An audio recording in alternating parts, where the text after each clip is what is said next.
Voltamos e agora nós vamos para a aula prática de Natália Hirata. Bom aprendizado!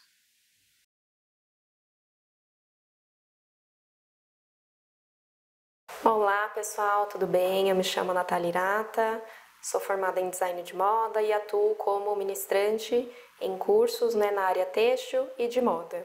Hoje eu estou aqui trazendo o conteúdo prático do curso de restauração de figurinos focado em conservação e restauração têxtil. Tá? O curso é oferecido pelo PROAC, e a gente vai dar continuidade ao conteúdo que a Mitico expôs para você de forma teórica, então agora seguiremos com a forma prática.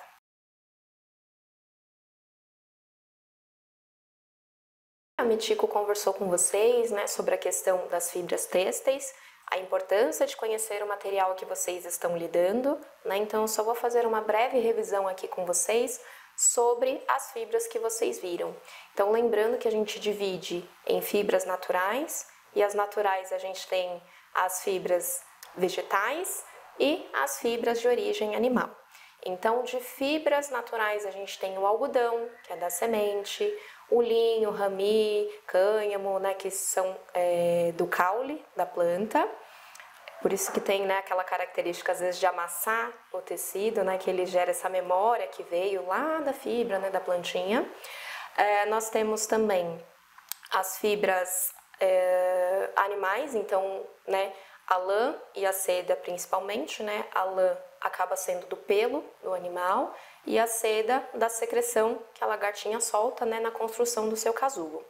Ainda na seção animal, nós temos o couro e as peles, que eram mais usados antigamente, mas ainda assim pode ser que exista alguma peça, principalmente de acervo, tanto teatral quanto fotográfico, enfim, e que pode ser utilizado para dar ali uma sensação de período anterior, um período mais antigo. Dois exemplos, então, um exemplo de uma luva de couro, tá? Uma luva antiga. O couro é a placa, que reveste o animal. E aqui, esse casaquinho verde, nós temos essa parte que reveste o decote, que é feito de pele. Então, na pele, eles retiram a pele do animal com o pelinho, juntamente para formar esse adorno aqui nas peças. Continuando aqui, na questão das fibras, nós temos a outra seção que seriam das fibras químicas, que se dividem em duas partes. As fibras químicas artificiais, que elas têm uma composição de origem vegetal, então normalmente celulose, que passa por um processo químico na empresa e aí gera essa fibra artificial, foi uma fibra criada. E depois nós temos as fibras sintéticas, então químicas sintéticas, que aí, normalmente de origem de petróleo, que elas passam por um processo, de criação e fabricação totalmente dentro da indústria, têxtil.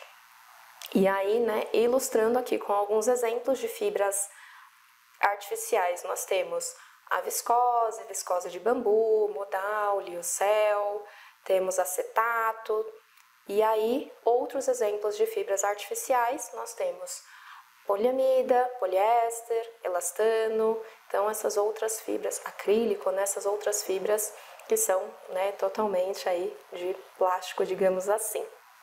Continuando ainda com a revisão da Mitico, da parte teórica que a Mitico ministrou, temos as estruturas dos tecidos. Isso também contribui na questão do caimento do tecido para uma peça. Então é importante também ter de repertório para vocês conseguirem avaliar depois a peça e conseguir trabalhar em cima dela. Então basicamente dividimos esses tecidos em dois tipos de categorias, de tecidos planos e as malhas.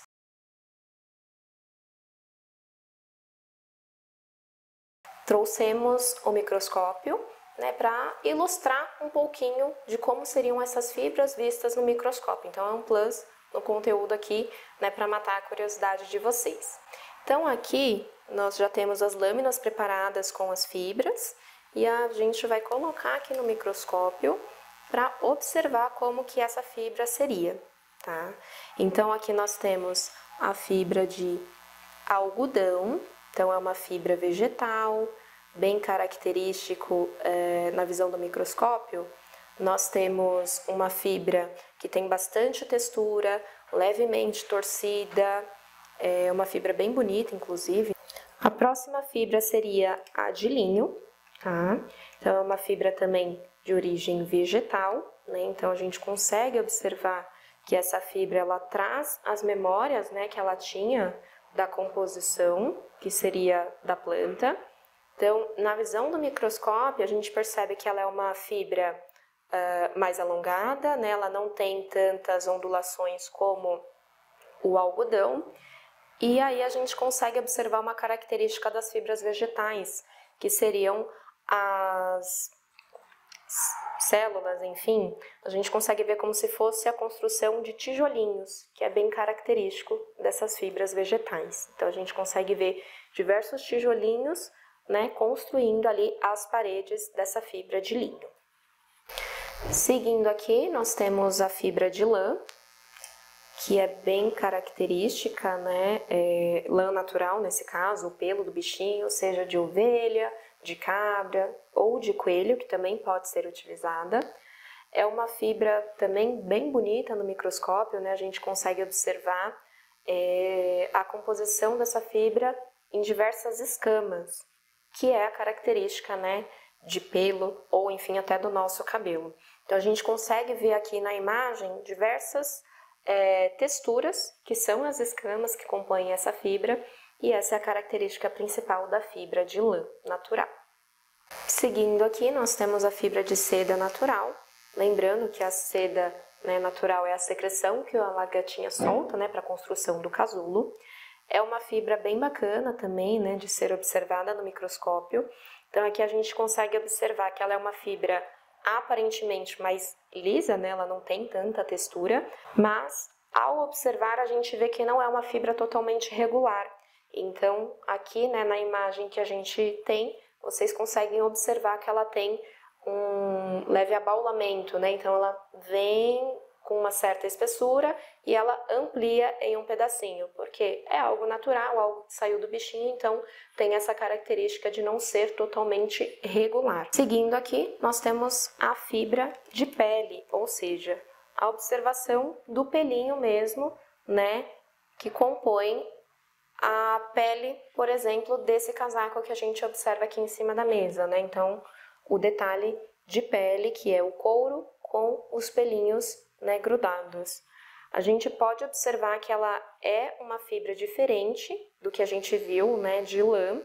Ela é uma fibra que possui mais textura, digamos assim, só que de uma forma menor. Então, a gente consegue ver as escaminhas, que são menores, o que configura uma maciez maior para aquele pelo, né? Enfim, para aquela fibra. Então, aqui no exemplo a gente consegue ver bem clara essas escamas, que lembra até a grosso modo, uma comparação aqui, uma espiga de milho. Seguindo aqui, nós entramos nas fibras artificiais, então como exemplo eu trouxe a viscose de bambu, tá? Lembrando que fibras artificiais, ela tem uma composição de origem vegetal. Então, no caso, a viscose de bambu, né, ela carrega ali o material, a celulose do bambu. Então, a gente consegue observar dentro dessa fibra que ela é uma fibra que tem uma textura, né, como se fossem canaletas, de forma, né, ao longo dela, ou seja, de forma longitudinal. E aí, essas estriazinhas, né, essas canaletas, vistas de um corte transversal, que seria a vista por cima dessa fibra, a gente observa que ela gera um formato que lembra um pouco churros, tá? Então, a característica dela seria, no corte transversal, ter essa visualização, né, lembrando um churros, e na visão longitudinal, que é a visão que a gente está tendo aqui na imagem, a gente consegue observar essas estriazinhas, que são essas canaletas que formam na fibra. Então, seguindo aqui, entramos nas fibras químicas sintéticas, lembrando, né, que a origem da composição é de petróleo. Então, aqui, a fibra que eu vou apresentar é a fibra de poliéster.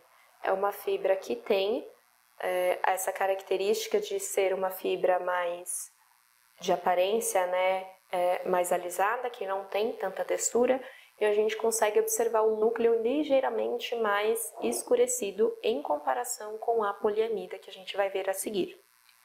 Seguindo aqui nós temos a fibra de poliamida, então colocando no microscópio a gente observa também que ela tem como esta característica ser uma fibra mais lisa, também não tem essa presença de texturas na imagem e em comparação com o poliéster ela tem um núcleo mais claro, então quando você coloca na visualização do microscópio, ela fica uma imagem um pouco mais clara do que a imagem anterior.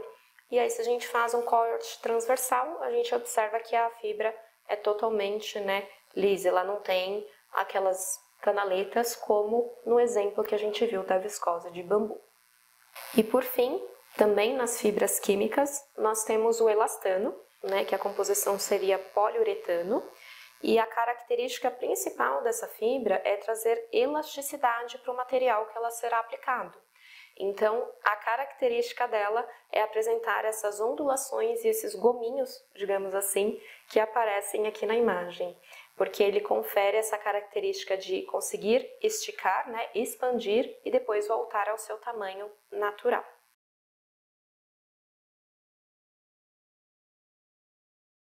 Então aqui eu estou paramentada, com alguns equipamentos, então sempre em mãos um caderno e caneta, justamente para você fazer as anotações da situação da peça, para depois passar para o seu material de ficha técnica, tá? Esse é o material que você vai destrinchar tudo sobre aquela peça que você está mexendo, então qualquer coisa que a peça já tenha, um rasgo, uma mancha, e o que você vai fazer de alteração, no caso da construção ou da conservação, terá que entrar depois nesse material que vai ficar armazenado ali, no museu, enfim, ou na instituição a qual você está fazendo aquele serviço.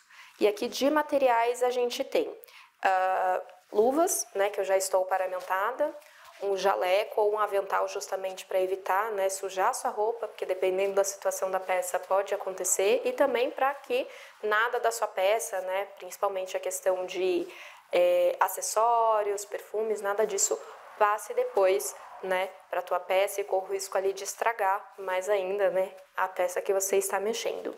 Temos também aqui óculos de proteção, eu não vou colocar porque eu já estou trajando os meus óculos de grau, mas principalmente para quem não tem nada, é importante que se use para evitar que caia alguma coisa no seu olho ou você, durante a manipulação daquela peça, acabe colocando as mãos nos olhos.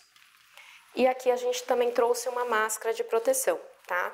Deve estar se trajando a máscara de proteção, assim como uma touquinha, para proteger de não cair nenhum cabelo, enfim, na peça.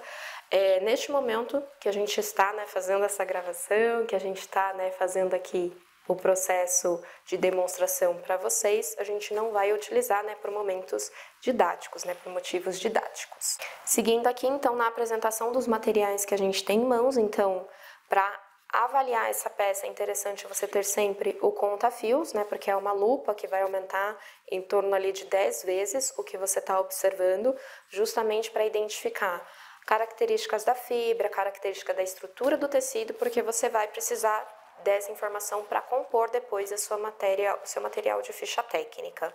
Então temos aqui também uma pinça comum, tá? E um isqueiro. Essa pinça e esse isqueiro, eles vão servir, através das aulas que vocês viram da Mitico, para a gente identificar principalmente a fibra que compõe aquela peça. Então, a pinça será um material de apoio para a gente tirar ali aquele resíduo, aquela fibra, para avaliar ali qual que é a composição do tecido.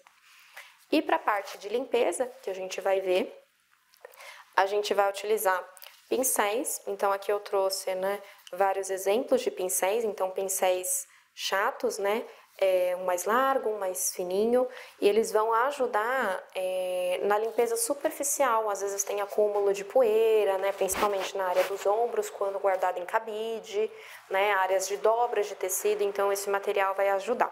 E aqui outros dois modelinhos que são no formato de leque, né? Então, tanto um mais abertinho quanto um mais fechadinho, são pincéis bem macios, de cerdas bem macias, justamente para não prejudicar a fibra do tecido. Então, é só para fazer essa limpeza superficial. E temos aqui também uma tesourinha, tá? Que vai auxiliar a gente nessa questão de retirar, né, ali a fibra do tecido, sem ter que puxar, né, e danificar depois aquela peça. Então, ela também vai entrar aqui nos materiais que a gente tem.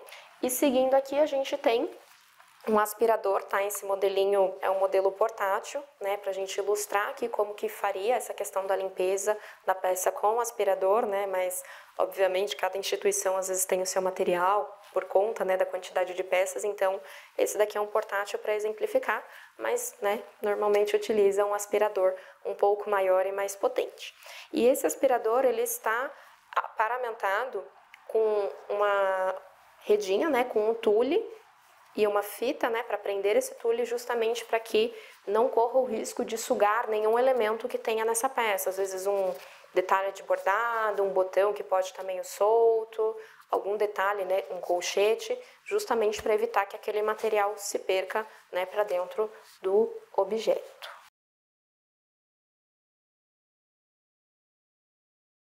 Então agora nós vamos, né, começar fazendo a análise da peça. Então eu trouxe aqui 2 exemplos, tá, de calças sociais, né, da década de 40, 50.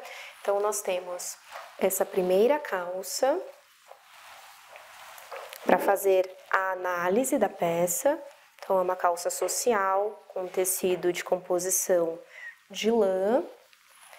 E essa outra que faz parte de um traje social de casamento. Então é uma peça bem antiga, mas que tem partes bacanas, né, para estar apresentando para vocês quando a gente faz a análise de uma peça. Então, fazendo a análise desta peça aqui, desta calça, deixa eu trazer aqui para mais pertinho, a gente vai observar tudo o que essa peça tem. Então, primeiro, a questão da composição. Como que a gente vai realizar a composição, né, saber, né, analisar ali qual é a fibra que compõe, né, essa peça, sendo que ela já está, né, totalmente feita, diferente dos exemplos que a Mitico trouxe, que ela trazia, né, ali os pedaços de fibra. Então, a gente vai analisar essa peça por dentro, e aí a gente vê que aqui tem bastante material na margem de costura que eles deixaram dentro da peça, que a gente pode utilizar para fazer a retirada de material para realizar esse ensaio de combustão, tá? Então, a gente tem que se atentar sempre ao fato de que, se a peça ela tem fios de cores diferentes, então provavelmente pode ser que cada um tenha uma composição distinta. Então, a gente tem que avaliar todos os fios presentes nessa peça para colocar na ficha técnica, tá? Então, aqui a gente pode observar que é uma calça social com tecido de lã, com padrão de príncipe de Gales, que é a estrutura, né, de um tecido maquinetado, e cada fio colorido compõe, né, a estrutura formando esse desenho específico, né, como se fosse um xadrez, só que a gente pode observar que é feito um xadrez em formato de blocos, digamos assim. Então aqui, gente, a gente trouxe outra peça também para exemplificar, né? Lembrando que essa calça ela compõe, né, um traje de noivo, né, de fraque, mais ou menos ali dos anos 40, 50. Também é uma calça com padrão diferenciado, né, que a gente chama de risca de giz, por conter essas linhas, né, verticais. Um material também natural. Então, né, fazendo um ensaio de combustão, a gente pode descobrir que esse material tem composição também de lã, só que aqui a situação dessa peça é um pouco diferente. Por quê? Então, vou abrir aqui os botões para a gente observar. Ela é uma peça que ela tem manchas na parte interna do tecido. Então, esse tecido era de coloração branca e ele ficou manchado dessa forma conforme o passar dos anos. Aqui podem ter algumas deduções, né? A primeira, a questão de uso e não ter lavado essa peça depois, então podem ser manchas de suor. Então, que a gente observa que tem tanto na parte do cós, quanto aqui na parte dos bolsos do tecido também. Outra questão fazendo uma análise mais minuciosa, que a gente descobre que essa parte do cós, ela tem uma entretela, provavelmente de origem vegetal, né, pela questão da época que ainda não existiam fibras sintéticas, e provavelmente o que transferiu essa cor amarelada para o tecido foi, né, a goma, enfim, o material que está dentro desse tecido fazendo a estrutura na peça, ou seja, a entretela que transferiu essa cor amarelada aqui para o tecido branco do cos. E aí, então, todas essas questões a gente também vai fazer anotação no caderno para passar depois para a ficha técnica, sempre avaliando a questão de rasgo, ruídos, buracos, ruptura de material. A gente observa também que é uma calça que tem diversos furinhos que podem ser resultantes também de pragas, né, como as traças. É uma peça que já tem outros detalhamentos, né, então tem um regulador aqui nas costas, botões. Ela é uma peça que já possui pences que foram feitas para regular o tamanho, então tudo isso a gente já coloca de intervenções que foram feitas anteriormente, justamente para pontuar o que já estava feito e o que você depois trabalhou na peça.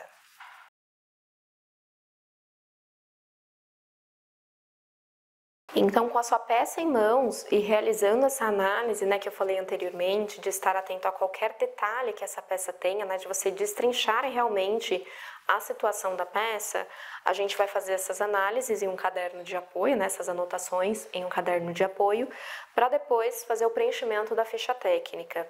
Cada local tem a sua própria ficha técnica, né, com os seus pontos específicos a observarem, mas de ponto de partida, né, todas elas acabam tendo pontos que coincidem. Por exemplo, a identificação daquela peça, né, de que tipo de acervo que aquela peça é, se é um figurino de teatro, um figurino de dança, uma peça de um acervo de museu que pertenceu a alguma pessoa, algum rei, rainha, enfim. E aí tudo isso deve ser mencionado também, justamente para depois conseguirem identificar a qual peça pertence àquela ficha.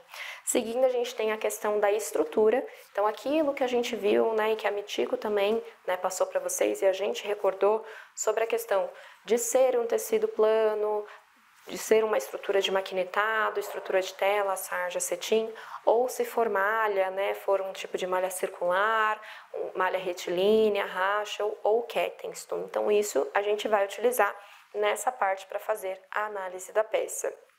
Então, a gente vai colocar também se a estrutura daquela peça está completa, né? Então, a calça ela está completa? Sim, não está faltando nenhuma parte, né, de forma visual. Então, ok.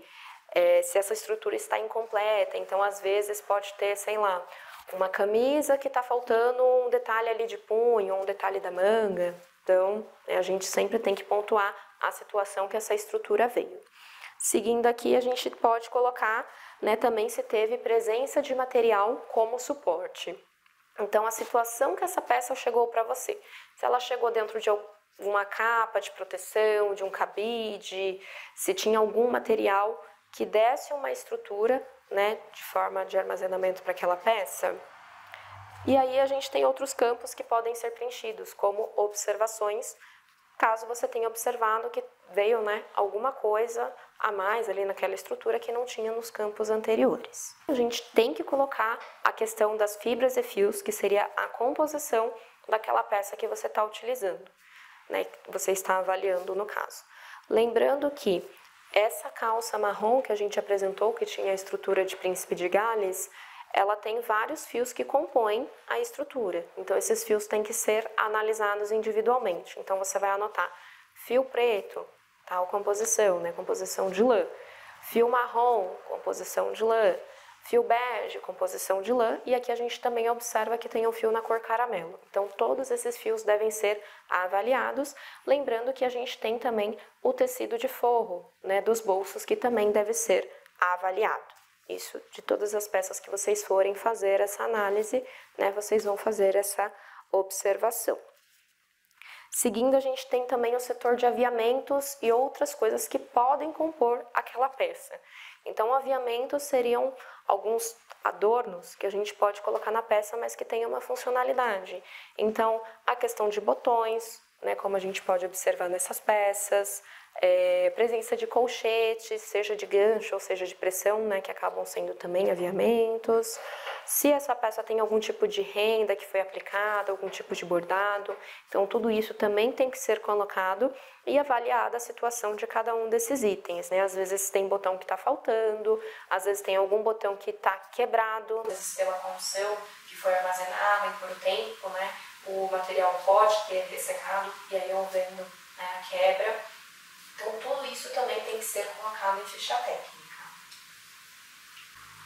Condições específicas a gente pode citar aqui tudo que a gente, né, já tinha anotado e prestado atenção que compõe ali a peça. Então, questão de intervenção de restauração anterior, alguma adaptação que foi feita na peça, como, né, as pences que a gente observa nessa calça preta, rotura de material, rasgo, furos, tudo isso vai entrar em análise geral e a gente também pode pontuar a situação da peça, né? Se ela está em uma situação ruim, mediana, né? Ou uma situação boa. Então, nas condições gerais da peça, a gente pode observar que algumas peças às vezes têm migração de cor, quando são de tecidos de cores diferentes ou quando tem um bordado aplicado nessa peça e fizeram a lavagem de forma incorreta e aí a cor do bordado migrou para o tecido principal, ou a descoloração daquela peça, né, do tecido de base, e essa descoloração pode ter inúmeros fatores, seja químico, né, por algum agente ali que retirou a cor do material, ou por um fator natural, como o sol, né, dependendo da forma que aquela peça foi armazenada. Se houver a incidência de sol, ele acaba também descolorindo aquela peça quando, né, é de uma cor mais escura, ou se for de cores claras, ele pode manchar e deixar aquela peça amarelada. Seguindo aqui, a gente também observa a questão que eu comentei nos exemplos dessas duas calças, né? A gente viu presença de furos, de rasgos e que provavelmente pode ter sido por um agente biológico, foi o bichinho, né, a traça. A gente deduziu isso principalmente por conta da composição do material. Materiais naturais, principalmente de origem animal, como lã e seda, acabam, né, sendo atrativos para esses bichinhos que consomem essa fibra orgânica. E na presença de fibras vegetais, podemos observar também essa atratividade para determinadas pragas, como cupins, brocas, que se alimentam especificamente de tecidos à base de celulose. Então, isso também pode ser um fator que contribui para a gente avaliar se aquilo foi causado por uso ou, né, se teve intervenção ali de um agente biológico. Seguindo nessa questão da análise da peça, podemos também encontrar intervenções químicas, como por exemplo a oxidação, que ocorre bastante em peças metálicas. Então, às vezes, botões, fechamentos por colchete, que com o tempo acabam oxidando, enferrujando e aí transferindo uma mancha de cor avermelhada, marronzada para a peça e que também pode ali acabar, né, danificando o material. Podemos encontrar também características de manchas por produtos corrosivos. Então, questão de maquiagem pode acontecer, de manchar uma peça e aquela mancha, né, depois não sair. A questão de produtos químicos também, então dependendo do que foi utilizado, pode acabar manchando aquela peça de forma permanente. Um exemplo clássico de um produto químico seria a cândida, né, que acaba manchando aquela peça e infelizmente aquela mancha acaba sendo algo irreversível. Seguindo aqui, a gente vai preencher na ficha técnica também como que foi feita a análise daquele material. Foi um exame visual, né, observando assim, o clássico acaba sendo, né, uma análise por um exame visual. Então, aqui eu estou vendo que tem botão, aqui eu estou vendo que tem um furo que pode ser causado por um agente biológico. E também a ajuda do conta-fios, sendo com auxílio de uma lupa, né? Então é um exame feito através de uma lupa. Existem também outros materiais de apoio que podem ser utilizados para a realização desse exame visual. Um deles seria a lâmpada UV, né, conhecida também como lâmpada de luz negra. Ela é um material de apoio que você pode passar pela peça e aí conseguir observar manchas, às vezes fazer a leitura de uma etiqueta, né, de composição, se a peça, né, for, enfim, de loja e tiver, né, essa etiqueta, mas não de forma que você consiga ler, né, a olho nu. Então você pode passar essa luz negra para conseguir observar melhor o tipo de composição daquela peça ou então o modo de lavagem. E existe também a questão da luz infravermelha. Normalmente são máquinas que são utilizadas, né, para fazer a análise do composto sólido e identificar principalmente a questão da composição do material. Continuando então aqui, né, com o processo de ficha técnica, a segunda parte se resume em processo de limpeza e o processo de armazenamento ou acondicionamento dessa peça. Então, na questão da limpeza e tratamento, você vai pontuar todos os processos que você fez.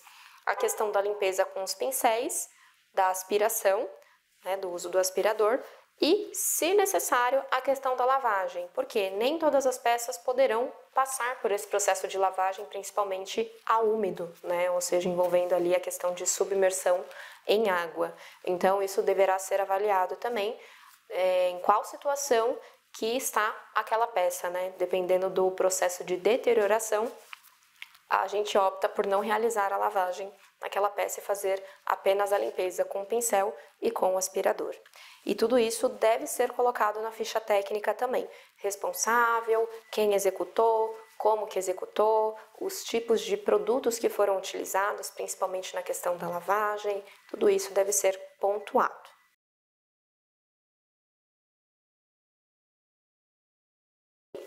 A gente tem a questão do armazenamento ou acondicionamento dessa peça. Então, a gente vai pontuar a questão do suporte ou do sistema construtivo que você vai utilizar para armazenar aquela peça. Então, tem peças que podem ser colocadas em cabide. Obviamente, esse cabide deve ser estruturado, acolchoado para suportar o peso daquela peça e evitar, né, que a peça sofra tensão por conta do peso e aí aquilo cause uma marca, né, permanente no tecido. Tem peças que devem ser guardadas de forma horizontal dentro de caixas ou bandejas. Então tudo isso também tem que ser avaliado, como que está a situação da peça, para você pontuar aqui a forma que essa peça será armazenada. E na questão de armazenamento, temos materiais que podem auxiliar nesse processo.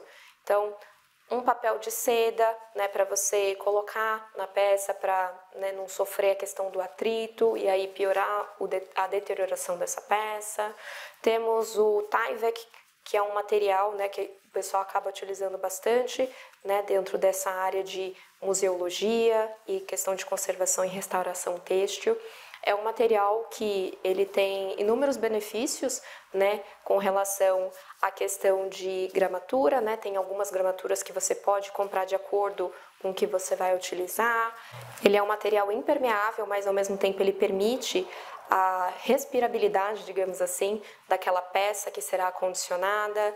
Então, né, acaba sendo um material bom nesse sentido. Temos também o acetato, que é o plástico, né, transparente, que também pode ser utilizado dependendo do que você vai acondicionar, né, para dar uma estrutura para aquela peça. E dependendo do tipo de traje, às vezes um acessório como chapéu, sapato, eles devem ter uma caixa apropriada de forma que acondicione aquela peça sem que ela sofra dobras, marcas e que a peça fique ajustada perfeitamente, né, para ser guardada. E aí a gente pode utilizar materiais de apoio, como um papelão, né, livre de ácido, né, justamente para que nada prejudique ali a fibra do tecido, né, ou do produto que você está armazenando. Temos também o foam board, conhecido como papel pluma, né, que é aquele papel que tem uma espuma no centro e que também é um ótimo aliado para a construção de caixas, de suportes, para acondicionar esses materiais de maneira mais adequada e assim fazer com que eles, né, continuem sendo conservados.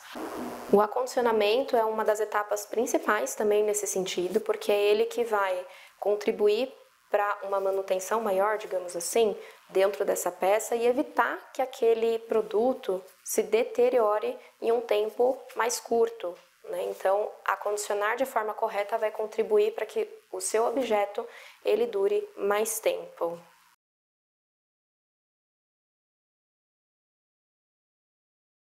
Então agora, pessoal, a gente vai iniciar a demonstração de como iniciar a limpeza numa peça. Então eu vou pegar de exemplo essa calça marrom, né, que a gente já havia mexido anteriormente, e eu vou começar utilizando os pincéis, tá? Então eu vou pegar esse daqui que é um pincel, né, um pouco menor, e aí a gente vai observar áreas que dá para passar esse pincel, principalmente, né, áreas que podem haver o acúmulo de poeira.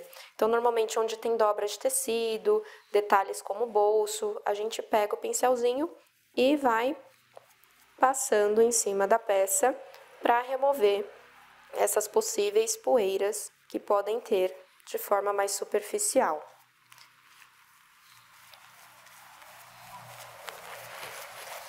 Então, abre a peça, pega a área dos botões, passa o pincel, né, aqui por baixo, porque pode haver acúmulo de sujeira. E assim você vai fazer esse processo na peça toda. Então, depois de fazer essa limpeza mais superficial com os pincéis, você pode vir com o auxílio de um aspirador, lembrando que é importante sempre revestir a parte do bocal do aspirador com uma telinha ou uma rede de proteção. Aqui no caso estamos utilizando um tule e prendemos com essa fita preta, principalmente para evitar que alguns itens que estão presentes nessa peça possam entrar no aspirador e acabar se perdendo, tá? Então é importante essa questão. E aqui a gente vai ligar o aspirador e passar na peça toda, tá? Então a gente, né, vai deixar a peça bem esticadinha, justamente para fazer esse processo, tá? Então vamos lá?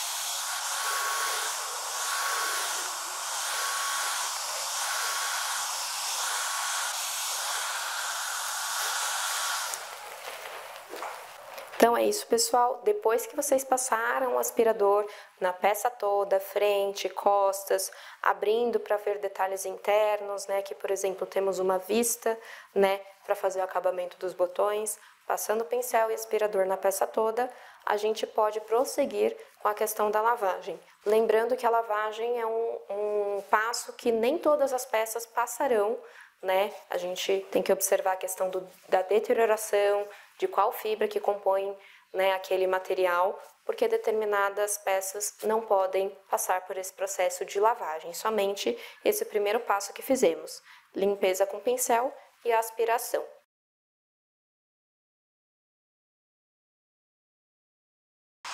E aqui eu vou falar um pouquinho dos materiais que a gente vai precisar.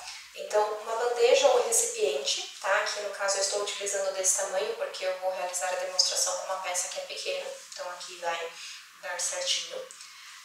A gente vai precisar de água destilada, detergente neutro, uma esponja, toalhas brancas, de preferência, né, de composição de algodão ali, porque vai absorver melhor a umidade do tecido, porque a gente vai precisar para dispor essa peça para secagem.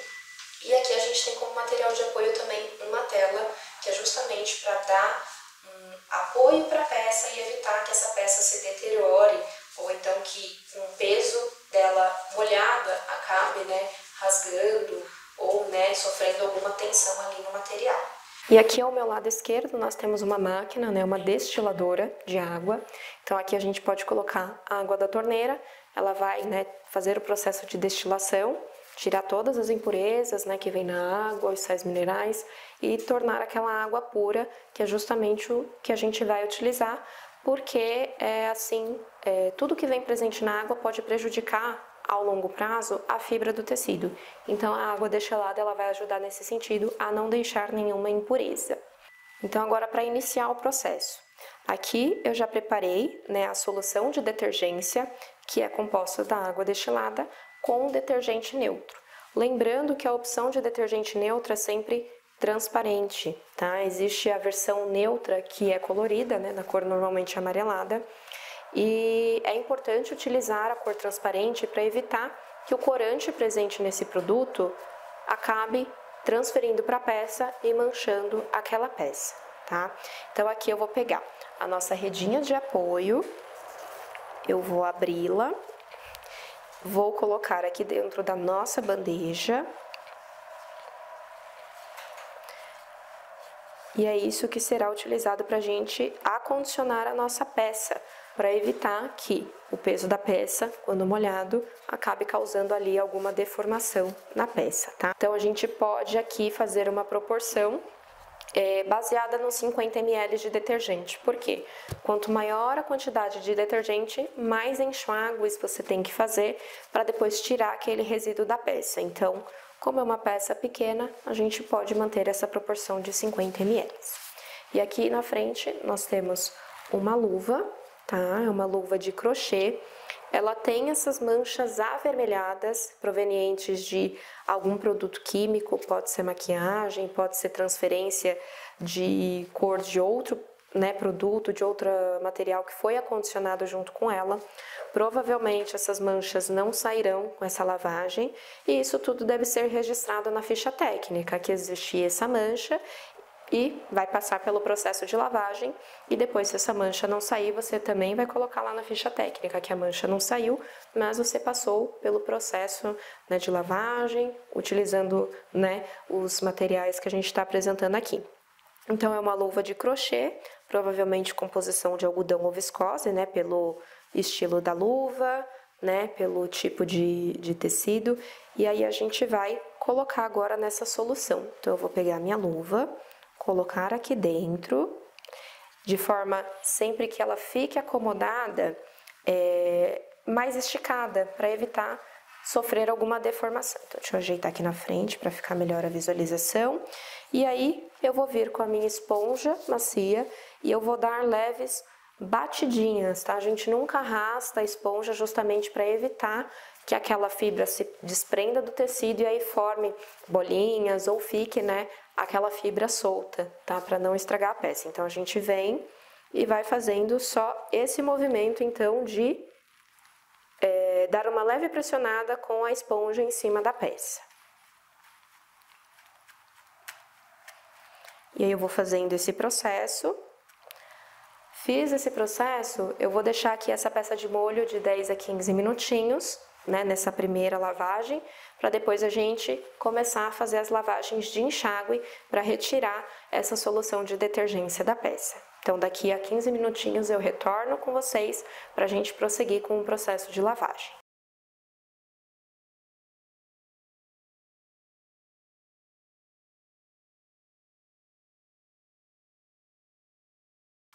Então, voltando aqui após os 15 minutos que a gente deixou do primeiro molho da peça, a gente vai avaliar. Então, eu vou deixar minha esponjinha aqui de lado, vou virar a peça do outro lado e a gente vai fazer esse mesmo processo. Então, pegar a esponja, dar aquelas leves pressionadas na peça para tentar tirar, os resíduos, lembrando que tem manchas que não irão sair e deixar mais 15 minutinhos de molho nessa água.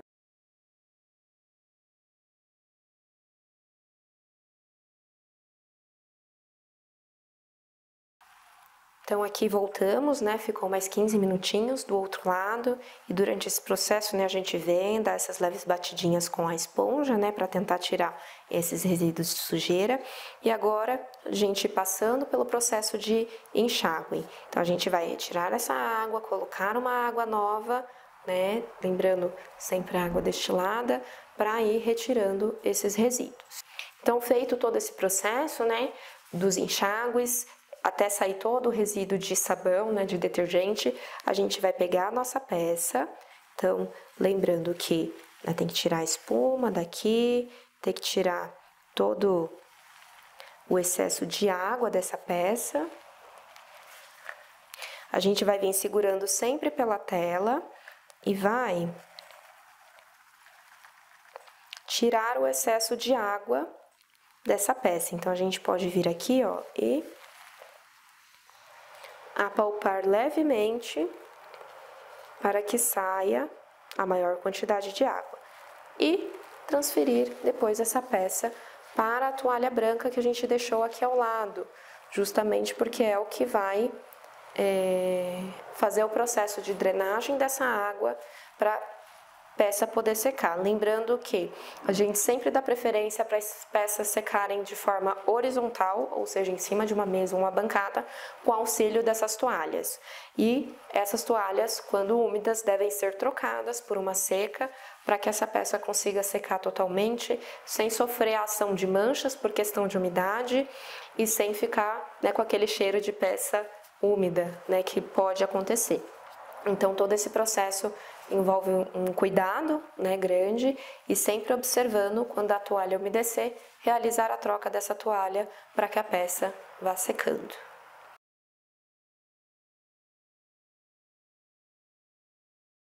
Então, pessoal, é isso, né? Só fazendo uma revisão dos tópicos que a gente viu hoje em nosso curso. Começamos vendo, né, fazendo uma breve revisão ali com as fibras têxteis, depois partimos para a questão da visão no microscópio. Próximo passo foi os pontos, né, de costura que a gente aplicou na peça. Depois, a questão da ficha técnica, análise da peça, documentação fotográfica, para passar para o processo de limpeza com aspirador, pincéis, posteriormente a lavagem. E por último, a questão do acondicionamento da peça, né, que seria para poder guardar e a conservação dessa peça. Muito obrigada, espero que todos tenham gostado do conteúdo e até mais, pessoal!